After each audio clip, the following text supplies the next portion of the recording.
Suivez le FCBB sur MaTV en Beaujolais.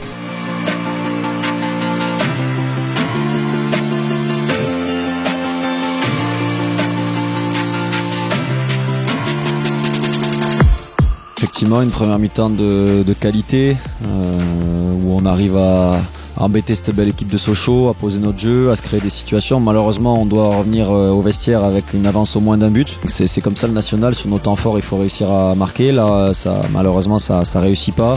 Et sur la deuxième, effectivement, on a un gros trou d'air, un temps faible suite à la grave blessure de Mamadou Doucouré qui nous oblige un peu à réorganiser, on va dire, avec nos moyens, l'équipe. Et malheureusement, ça correspond à un petit temps fort de Sochaux aussi qu'on n'arrive pas à gérer. Donc on est mené au score assez bêtement par 2 fois ensuite. Et on arrive à garder les valeurs qui sont quand même importantes en ce moment pour pas lâcher. Après on a été on a laissé passer notre chance sur cette première mi-temps malheureusement par rapport à tout ce qu'on a pu produire. Et puis ensuite, on le dit depuis un moment, mais nos absents, nos rotations permanentes, nos changements incessants font que c'est compliqué d'avoir une continuité. Et quand on voit ensuite l'apport des rentrants de Sochaux, qui est plus qu'impactant, on se dit que c'est sûr que sur la durée d'un match, c'est plus compliqué en ce moment pour nous de performer et d'écrire un scénario sur la durée. Le temps du positif, il est toujours là, mais je pense qu'ils savent ce qu'ils savent faire entre guillemets de bien. Ils savent que dans les matchs, ils ont souvent des gros temps forts. Ils arrivent à se mettre au niveau des équipes adverses à chaque match, voire pratiquement à chaque match, mais que ça dure pas le temps d'un match entier. Donc c'est sur quoi on travaille en ce moment, un peu de constance, de continuité. Et après ils savent comme nous que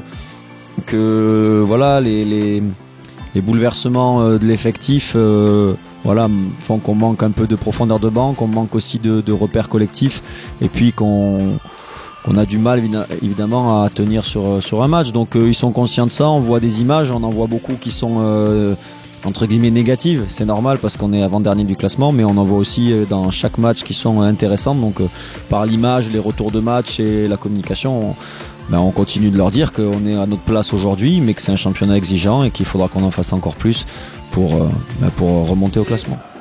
Corentin Jean sur le côté droit. Sochaliens qui vont pouvoir trouver un point d'ancrage dans la surface avec Niodouillet. C'est contré par Basseya. Deuxième mi-temps qui a décidément du mal à s'emballer. Vous m'ôtez les mots de la bouche, effectivement. Beaucoup de temps mort. Ça fait le bonheur des Sochaliens.